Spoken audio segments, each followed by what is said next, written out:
Hello, everybody. How's it going? It's good to be here. Um, it's a dreary morning in Portland, Oregon. I've got my coffee. Maybe let's just, well, it seems like a lot of people are already commenting where you're from. We got people from the UK, Michigan. Hello from France, from Florida. It's good to be here. Today I'm just going to be hanging out, answering your piano questions or questions about the channel or really anything you want to ask me. Yeah. We've got more England, Switzerland. I went to Switzerland when I was in 7th grade and went skiing in the Alps. That was amazing. Cool. So before we get started with the Q&A, I want to just briefly announce that my Black Friday special is live. It's the new and improved Breakthrough Bundle. It includes 3 courses. Piano Chord Breakthroughs, which is my flagship technique course. It's helped thousands of students find more freedom and expression in their chord-based piano accompaniment. It also includes Keys to Chord Progressions, which is my theory course. It goes into how chord progressions relate to keys and scales, what chords sound good together, how to transpose songs to fit your voice if you need to change keys for singing, and also how to break the rules, break outside of keys the way the pros do it. And then finally, for the first time ever, it includes the brand new piano pattern toolbox, which is not so much a course, but a rhythm library, a resource you can come back to for accompaniment patterns that you can plug into real songs so you're never stuck playing the same patterns again and again. A lot of people maybe default to like a quarter note chord pattern when they're playing and singing, which sounds great. But if that's all you do, you can get a little sick of it. So there's a ton of different styles in there. So I've been working really hard on that the last couple months. You may have noticed I've slowed down a little bit with the tutorial posting to make time for developing some of this other stuff. So I'll talk more about that in a little bit. But so all the courses together would normally be $311 for Black Friday. It is $127 lifetime access, just single purchase, no membership or no subscription or anything like that. pianowithnate.com/Black Friday. We've got a 30-day money-back guarantee. So yeah, the 3 courses I think come together really nicely to give you sort of the whole picture for chord-based piano accompaniment for pop and rock songs. Yeah, let's do some Q&A. Just post your questions in the chat, and sorry in advance, I might not be able to get to all of them, but let's see. I think there's a little bit of a delay here, so. Will existing Piano Chord Breakthroughs members receive the new toolbox as well? Yes. Or it is a separate purchase. You can buy it on its own for $47. I think that the toolbox is a really good accompaniment to Piano Chord Breakthroughs because Piano Chord Breakthroughs teaches you how to improvise, how to embellish chords. It teaches you how to transition from chords, use inversions, play more smoothly. But it felt like there was a missing piece or sort of a next step. Sometimes when you sit down, you can draw a blank. Even if you have the tools to be able to play different rhythms. And so I wanted to add this library to where if you just need some ideas, you can just scroll through, listen to the different patterns, and try some out. How to prepare to be a useful member of a band. Well, first off, just jump in. Assuming that you have some musicians that are at a sort of similar level to you, if not a little bit more advanced, because just by doing it, you learn so quickly. But if you're already playing chord-based piano accompaniment a little bit on your own, that is good prep. And a lot of the time what you would play in a band is really similar to what you would play if you're just accompanying yourself singing. Sometimes there's some other considerations if you're playing with a guitar player and they're doing a lot of strumming kind of in the same range. You might play a piano part that's up a little higher so it pokes through, but you get a sense of that over time just experimenting. I think my advice with most things is to just jump in. I've been trying to take that advice myself. How to deal with 2 chords per measure changes. I'm not sure if you mean by how to count it or just changing chords quickly. But typically, if you're in 4/4 time, which is most songs, if there's 2 chords a measure, it would be 2 counts each. So instead of doing, say we have C to G, instead of doing 1, 2, 3, 4, 1, 2, you would just break it up 1, 2, 3, 4. That does mean the changes come quicker. So if you're having trouble with that, my advice is always to just slow it way down. Practice it slow until it's easy, and then very gradually speed it up. And eventually, if you're a beginner, inversions can feel a little overwhelming to, instead of jump to this G, to do that. It takes a little while to get a hang of finding the shapes, but once you do wrap your head around that and get some muscle memory for inversions, it makes chord changes way more efficient. It's easier to go from that to that. You can just kind of step into it rather than hop. Okay, there's a lot of questions flying by. Let's see. Do you have a place to request how to play videos? So for song requests for my tutorials, really anywhere. People email them to me. People comment on the videos. There's not an official channel for it. I read all the comments and emails, try to respond to all of them. And I can't promise any request. No request is a guarantee, but I get a lot of my ideas for what songs I'm going to do next through the requests, especially if someone requests and there's a lot of likes on that comment, or I start to see the same song again and again. I'm still getting through your course. Is it mostly for accompaniment? Yes. I want to be clear about that. My courses are not just general learn to play piano courses. I do not teach traditional sheet music. I think especially with both piano chord breakthroughs and keys to chord progressions, there are foundational ideas, music theory ideas and technique ideas about posture, dynamics, finger exercise that would be valuable for any player, even if you were learning classical. But if your goal was to learn classical, there are probably better resources tailored to that. The courses are designed to help you do exactly what you see me do on the channel, which is take these popular songs, pop rock songs, and translate them into piano accompaniment arrangements to play and sing, or to play in a band if you're not singing, or accompany other singers. But yeah, I try to stay in that lane because that's what I know best. Yeah, let's see.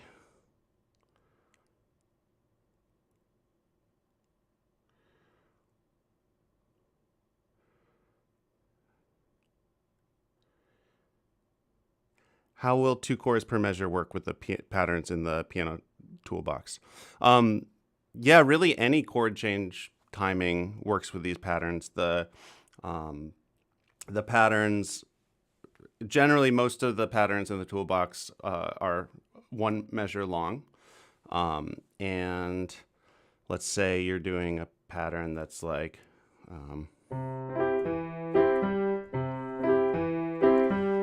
that's 1, 2, and 3, 4, 1, 2, 1, 2, and 3, 4, 1, 2, and 3, 4. If you have, I'm going to change key. I'm doing a lot of C and G today.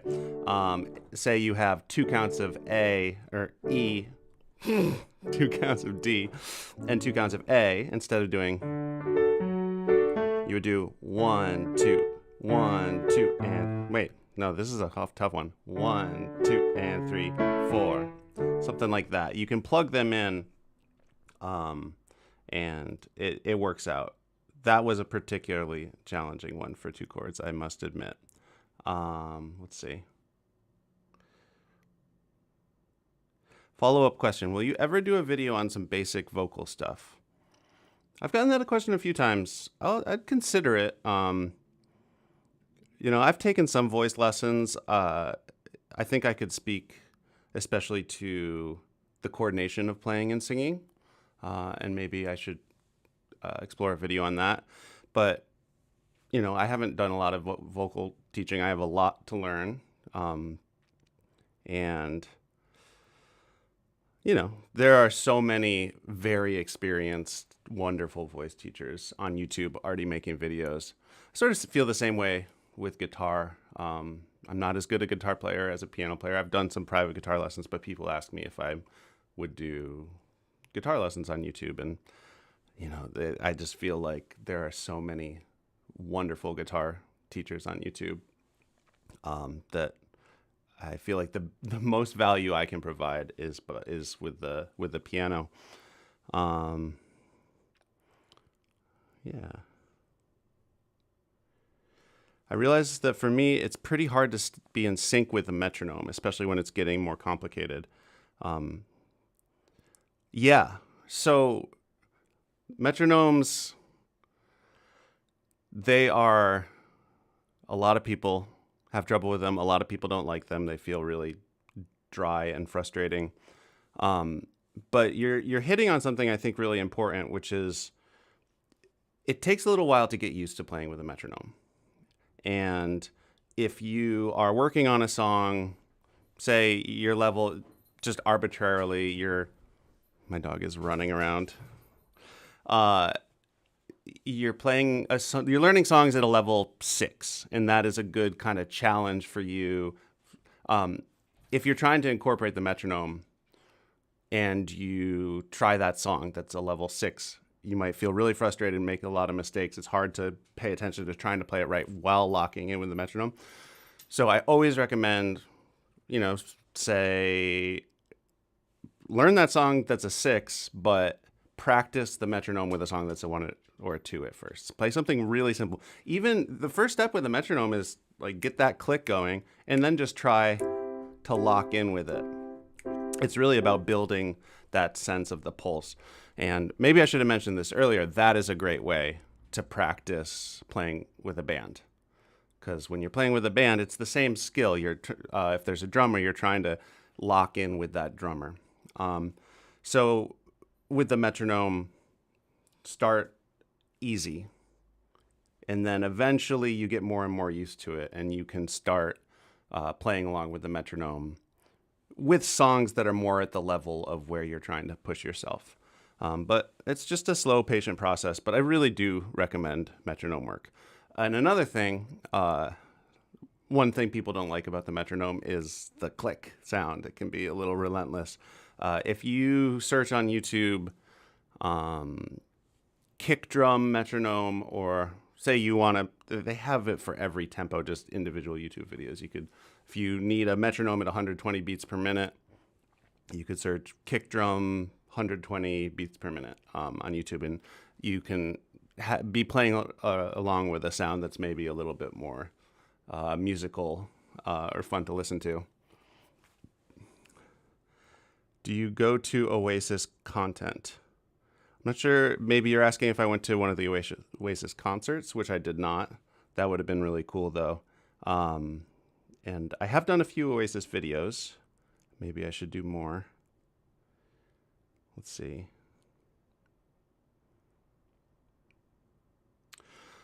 Okay, on inversions. This is a question I get a lot. When I revisit a chord sheet, I've forgotten the inversions you used from a video. Can you notate the inversion you used? So I recognize that it would be helpful in a lot of cases if on my chords and lyrics chart it notated the inversion used. The reason I don't do it as practice is, many songs will use a different inversion in different places of the same chord. So rather than just listening at the beginning, I would have to write it in throughout the lyrics and it gets really messy looking. I've experimented with including more information amongst the chart, but it does get overwhelming to look at. But I think a deeper reason is I really like to think of the chord charts as a map. It's different than sheet music tells you exactly what to play. And I really like the flexibility of chord charts. When you get to be a bit more advanced, you'll want to sort of break free from exactly what I teach. I try to learn a very specific thing to teach in my YouTube videos. But if I'm just on my own, jamming on one of these songs, I don't play it the same way every time. I experiment with inversions and break away from it. So the chord charts, I want to keep that spirit of flexibility. A lot of guitar players use my chord charts as well. So the chord charts really are a map. But I do recognize that if you are just starting out and you want to play the inversions the way I taught them in the videos, it can be hard to remember. So I always recommend printing the sheets out.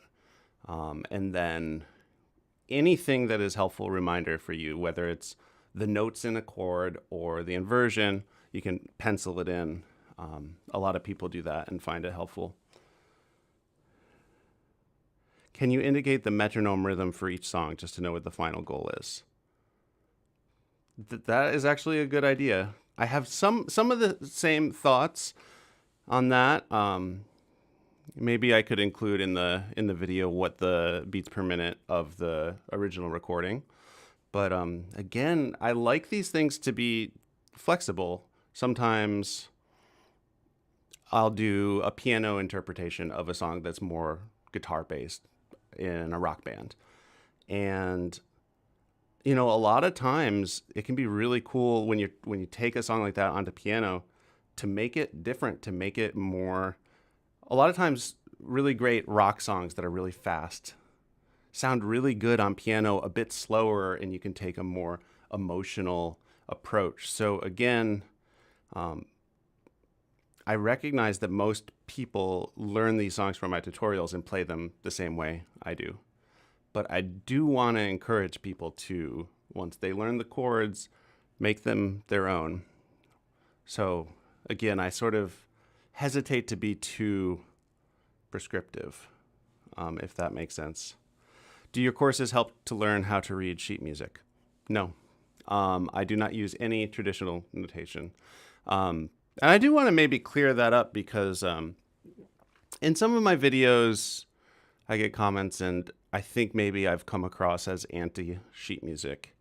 I think that reading traditional sheet music is a wonderful skill to have if you want to play classical music or instrumental music in general where the right hand is playing melody. Sheet music can be really important for that. For chord-based piano accompaniment, I think the spirit of that style is better done without sheet music. And it's not just like a shortcut or a hack. I think that if you're playing and singing Beatles songs or Elton John songs, the way that those musicians did it was not with sheet music. They did it by thinking about chords and then thinking about rhythms on top of those chords and, eventually understanding the key that it's in so you can add in little melodies that fit. But it is a more loose way of playing where you might play it different every time. You fall in love with an Elton John recording and you know the piano part exactly what he played, but it's just what he happened to play when the tape was rolling. You watch him play it live and the arpeggios, the rhythms, the inversion, it's all different. And so that's the spirit of the style of piano that I play and teach. So I do want to make that clear again that my courses are not just learn to play piano courses. They're very specific to the style that I do on YouTube, and yeah, that does not involve traditional notation. But if you are interested in traditional notation on top of chord-based piano accompaniment, I think getting a broad piano education is awesome. But I do, people have limited time, and so people who say I just want to play and sing pop and rock songs, my advice to them is actually to sidestep traditional notation because it doesn't really help towards that goal. And again, people have limited bandwidth. Um, yeah, let's see. I know a lot of questions are flying by. I'm not going to be able to get to all of them, so let's see. Is it better to learn on heavy keys piano or on a soft keyboard? I definitely recommend full-size weighted keys. It doesn't have to be an acoustic piano. Digital piano can be great, and there's lots of. I mean, that's what I'm playing on. This is you can't see my keyboard, but it's full-size weighted keys. I learned originally on a 61 key Yamaha back in elementary school, and you can take that pretty far. Although I would really caution you, some of the cheaper keyboards that are 61 key and have slightly smaller keys, some of them don't have touch response, where if you play a key really lightly or really loudly, it's going to be the same volume, and that's a deal breaker. You're just not learning to. There's a whole element of playing and dynamics that you are just not exposing yourself to. But the weighted keys are really helpful to get the feel. You have a lot more control ultimately and can be more expressive with them. So if you have the space for a full-size digital piano and the budget for it, I think it's better to just take the plunge, because eventually you're going to hit a wall with cheaper keyboards and smaller unweighted keys.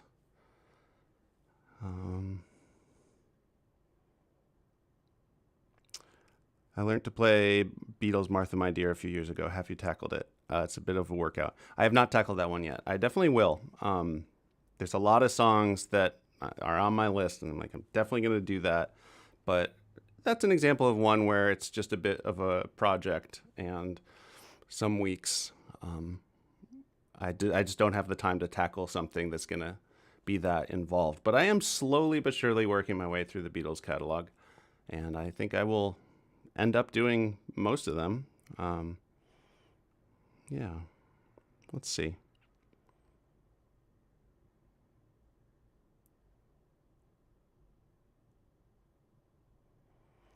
Hi, Nate. I find myself having difficulty playing in front of people. Is this anything you've experienced, or any suggestions?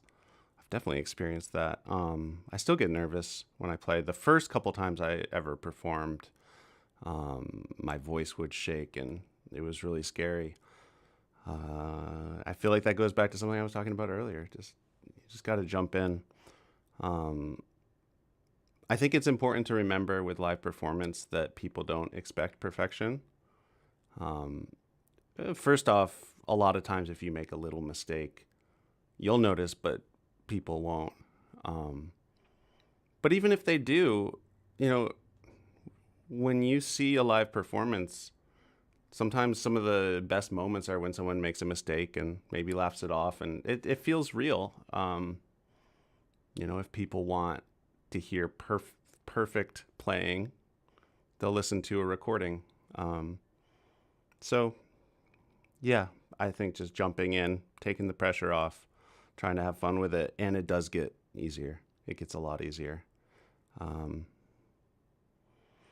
actually learned A Day in the Life through your tutorial. I love that song. Is 27 too late to learn piano? No. I often get that question, like, is 85 too late to learn piano? And my answer is still no.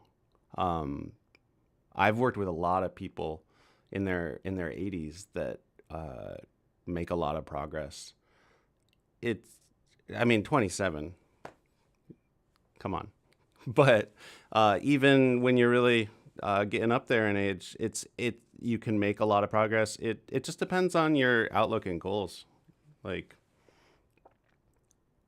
if you are, 65 years old and you're starting from scratch, you're not going to be a virtuoso concert pianist. maybe not even at 27, although it would be possible. But, there are certain ambitions with piano that you could only reach if you started as a little kid and practiced hours a day.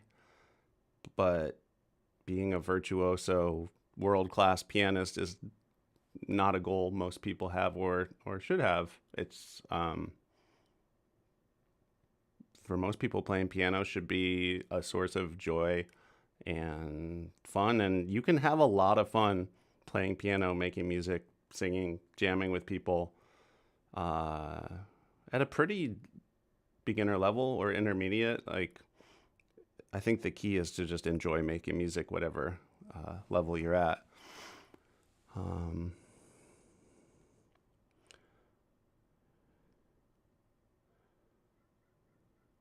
Looking Into You by Jackson Browne is what I'm waiting for. Classic. Yeah, I would like to do that one. It's a deeper cut. It's always a balance when I try to figure out what songs to do, because I want to do songs that a lot of people know. So with Jackson Browne so far, I've thought, okay, I should do the hits.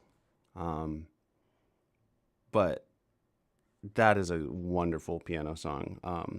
I think I will do a video on that one. Hey, Nate, have you ever played this game, Hollow Knight? I haven't played it. I don't teach private lessons to kids anymore because I focus on the YouTube channel. But for a while I was, and I had some teenagers who were learning songs from the Hollow Knight soundtrack. And it's a really good soundtrack. Really beautiful songs. What is my favorite Beatles song? Probably Strawberry Fields. And a day in the life is probably a close second there. So maybe let's just take a quick break from the Q&A, and I want to talk a little bit more about the new offering, the Piano Pattern Toolbox, that is part of this bundle. And it's not so much a course; it's a resource. It's a library, and maybe I could open it up here and give you a sense of what it looks like. I'm just going to refresh this. So when you're inside, this is what it looks like. It's a long list of these patterns. They're organized by time signature and difficulty level. So there's 4 levels of difficulty. And that's one of the things I'm excited about is, like I said, it's not a course, it's a resource. And so it's not something you go straight through. And it's something that I think people will be able to come back to again and again, no matter their level. Because if you're more of a beginner, you can, stick around difficulty 1. But then maybe in a year, you come back, open it up, you've improved a lot, and you can tackle some of the harder ones. But so basically, you can preview. Hopefully you can hear that. So these are some of the easier 4/4 patterns. You can quickly get a sense of what a pattern sounds like with the previews. But if you want to learn more, you click here and it opens up. This has a similar feel to the classic. Usually just a couple minutes long, where I teach the pattern, in the same way that I teach on on my YouTube videos.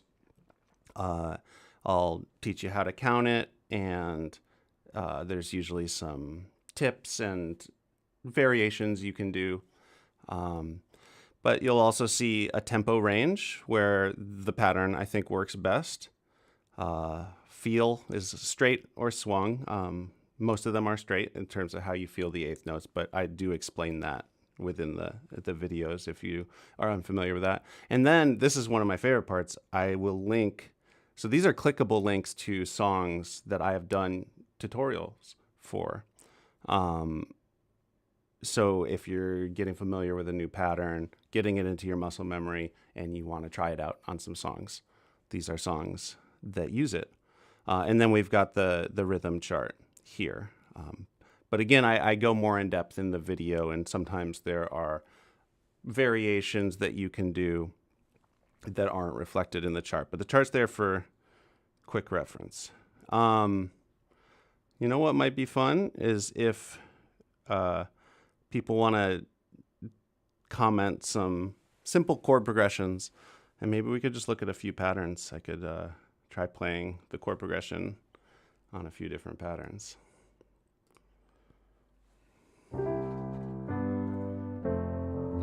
So I'll wait a minute for those to come up. I think there's like a 15-second delay or something like that.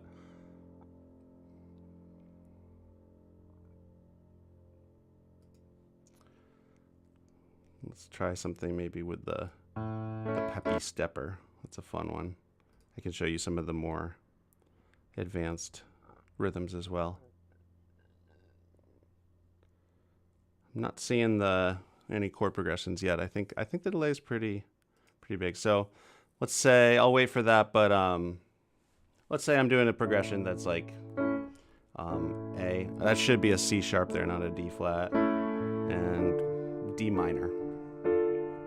So this would be just a really basic quarter note pattern, but we could try it with the.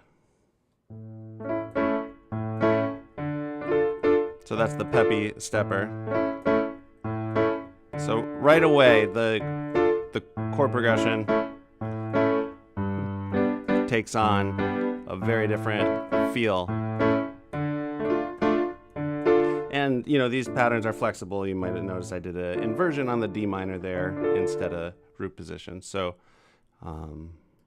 let's see if any chord progression. C, A minor, F, G. That's the first one I hear. So C. I'll just default to one measure each. F and G. There's just a simple quarter note feel. Let's look at Folk Picker 2. So this is going to be one where it's mimicking what an acoustic guitar finger picking might do on like a folk or country song. Here. I'm just going to stay on C for a second to get this back in my fingers. So we could plug it into that same chord progression.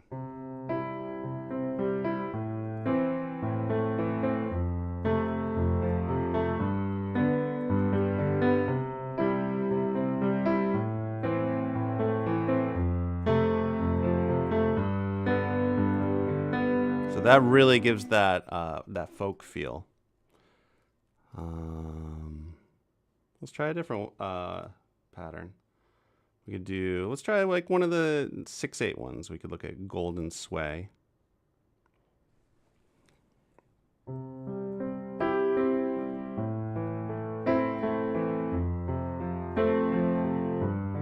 That's a really classic sound. Just threw in a little melody there. That the little variations, that's the kind of thing that piano chord breakthroughs helps with.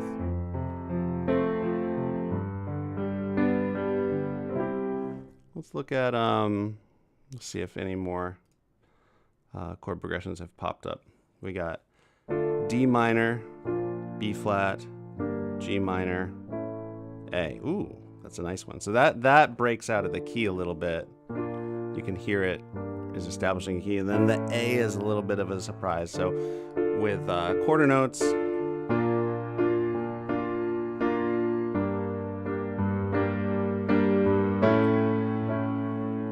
but let's do,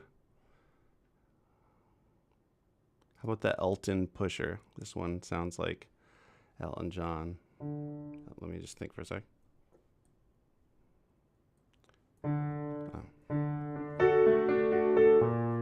Oh, it's D minor, right.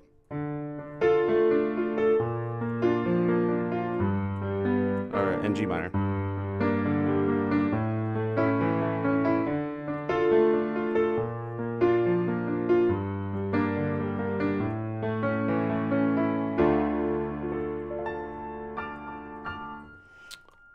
Cool.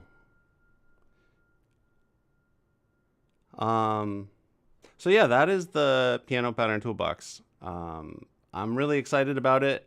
Today is the first day it's ever been available. So I'm really excited to hear from people, see how they're using it. Yeah, it's been a long time coming. It was really fun to go through all my tutorials and see what different patterns get used. And I also plan to add to it. There's 42 patterns in there right now, but as more patterns pop into my life, I will update it. So maybe let's just do some more Q&A. But yeah, so I just wanted to add one more time that the Piano Pattern Toolbox is part of this Breakthrough Bundle with all of my courses that you can get for a big discount this week through Friday. Cool. Let's see if any other questions are popping up.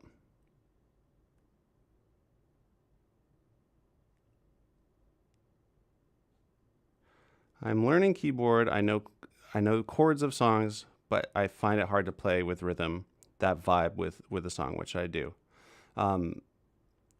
I believe that the tools that are part of the bundle will help with that.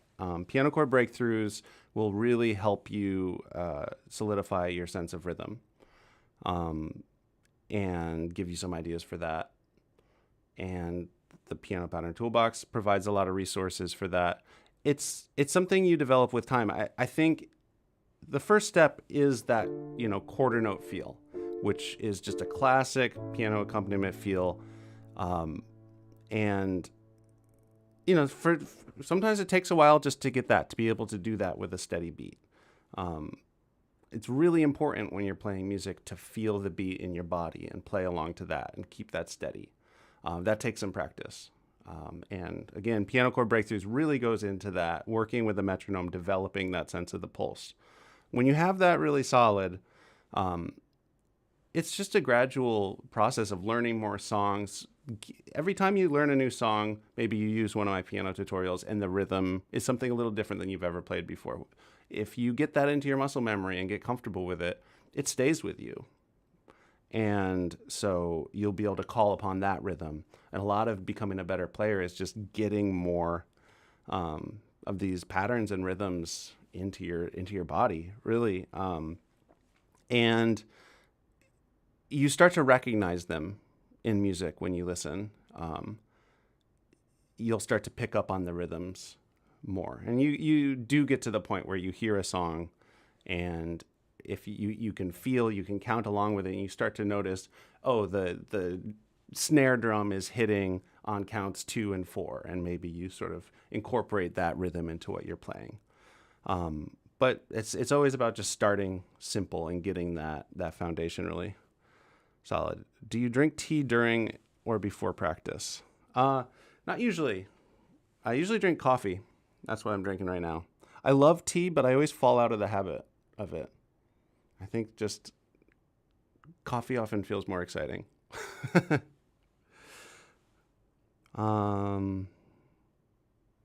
Do I know how to read sheet music? Do you think it is a necessary skill for piano players to learn? I do know how to read sheet music. I am not a great sight reader. I learned a little bit when I first started taking lessons when I was a kid, but I didn't like it, and I wanted to play by ear. So that's most of what I did all through middle school and high school, playing in bands. I did study sheet music for music theory, and then I began teaching piano lessons probably about 15 years ago at this point, just teaching total beginner kids. And I certainly knew enough sheet music to be able to help them with the beginner's lesson books. And through the process of teaching kids, staying a few steps ahead of my most advanced students, I am pretty competent with sheet music, but I did... it can be hard to get really fluent with sight reading when you're a bit older. Sheet music is like language, and just like it's harder to acquire a new language when you're not young to be really fluent in it. Sight reading is still a bit tricky for me.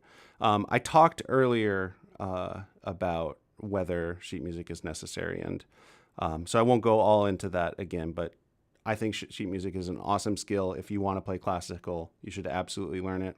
If you have the interest and time, it can be cool to work with the chord-based accompaniment method and learn sheet music too to get a broad education. But if you just want to play chord-based piano accompaniment for pop and rock songs, you don't need it.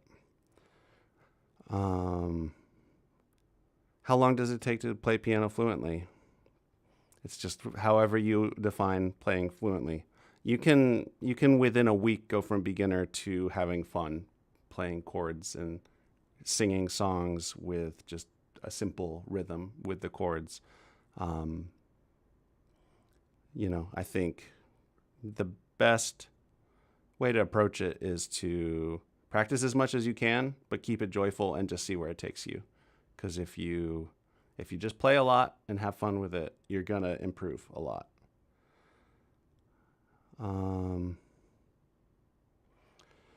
I know I've asked this before, but is there a chance of a lesson of Bruce Hornsby songs in particular, The Way It Is? That is a very classic piano part. I think maybe. There are certain things like The Way It Is, and I feel this way about Bohemian Rhapsody as well, where there have just already been so many really in-depth, really great tutorials on YouTube. And if it's a really specific piano part where people want to learn it exactly as it is, it's harder for me to see what the additional value me making a video on it would do. So I'm less motivated to do those, but I think like at some point I should probably do Bohemian Rhapsody, right? Do you recommend falling notes to learn chords? So that's the Synthesia falling note tutorials. They can be helpful. I would say for learning specific songs, or if you're learning a song through chords, but there's a melody that's really specific. I reference those sometimes as I'm learning songs. I don't recommend it as your primary method because it's really hard to see the big picture. It's similar to sheet music in that it's easy to get lost in feeling like playing a song is just a series of notes that you have to hit right. And if you're not recognizing the bigger picture patterns of what are the chord changes, what's the map of this song, you're missing out on a lot, and it's a lot harder to memorize songs that way, to learn songs that way, because you're brute force trying to memorize everything. But another important part about it is typically those videos don't show the hands.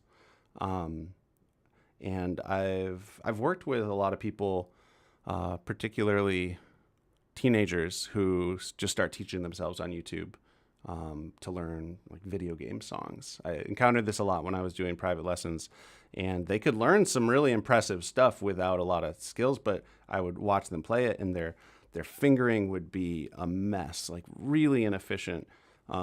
If you don't have someone guiding you on what fingers to use and getting those skills, you can really hamper yourself and develop some pretty bad habits that will hold you back.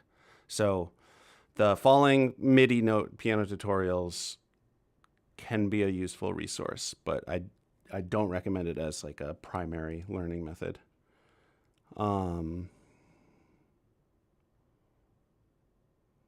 Will you do a video on some of your favorite hand and wrist exercises and stretches to avoid injury?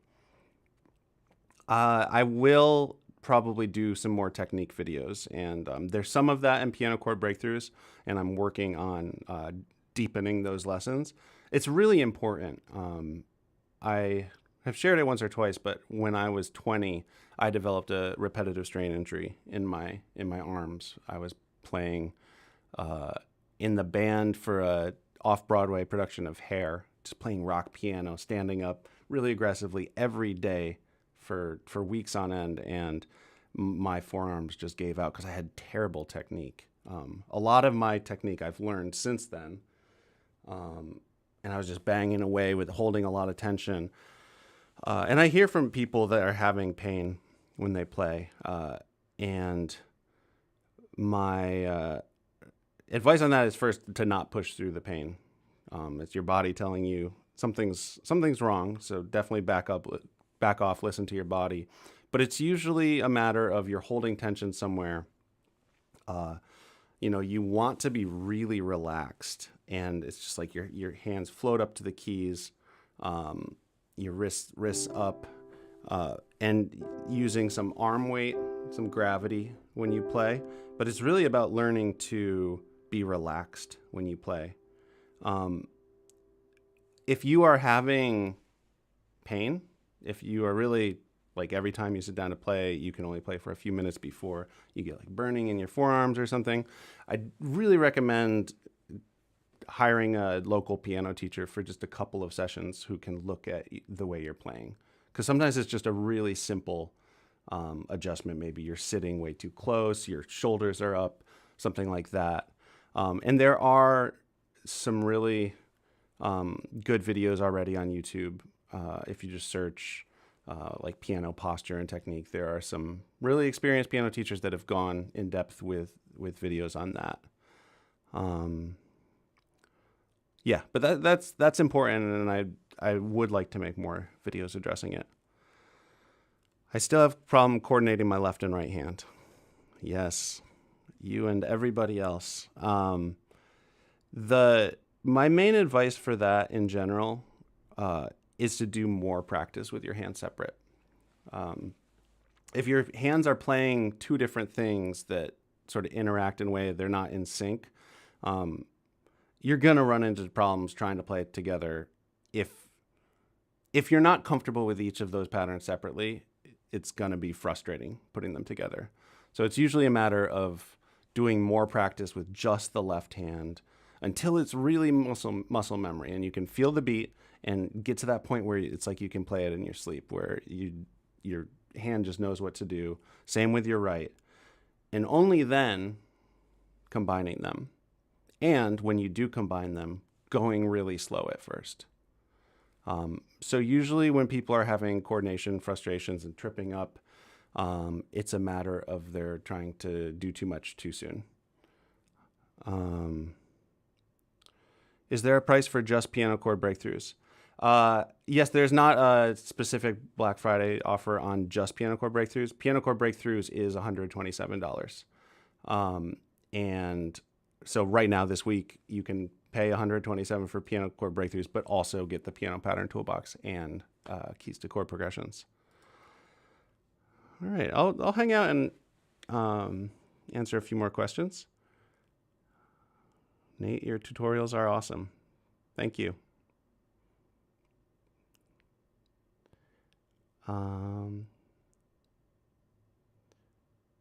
Do you have any tips on improvisation and composing your own music? I often find myself running into the same few chords and having trouble finding variety within experimentation. Definitely just, well, there's a few things. If you feel like you're having writer's block and running out of ideas for writing, switching focus and learning more songs. The more songs you learn, the more ideas you get. No one writes music in a vacuum. Everyone is rearranging, recontextualizing ideas that they've heard or learned in other songs. So that can be really helpful.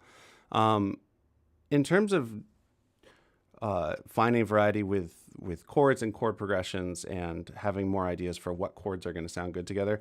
Honestly, that is a huge focus of Keys to Chord Progressions, which is one of the 3 courses you get in the bundle, where I break down what a key is, what chords fit into a key, but not only what chords work in a key, but there's a lot of things in terms of what a given chord within a key, what chord would sound best next. So we go into that a lot, and then eventually how to break the rules, common ways to break out of a key to get that sort of surprising, interesting sound. So yeah, but yeah, learning more songs and also just when you experiment, just not being afraid to do things that sound weird and bad. Just trying things. You'll surprise yourself sometimes with something you wouldn't have thought would sound good, and then it's really interesting. I would also like to see Great Balls of Fire and other boogie woogie tunes. That's a good idea. Someone pointed out that I tend to gravitate towards sort of mid-tempo songs, and I haven't done a lot of tutorials for really energetic, fast rock piano.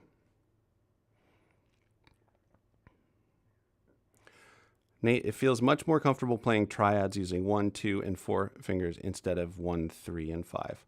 I have a video about what it's called, like what fingers should you use for chords or something.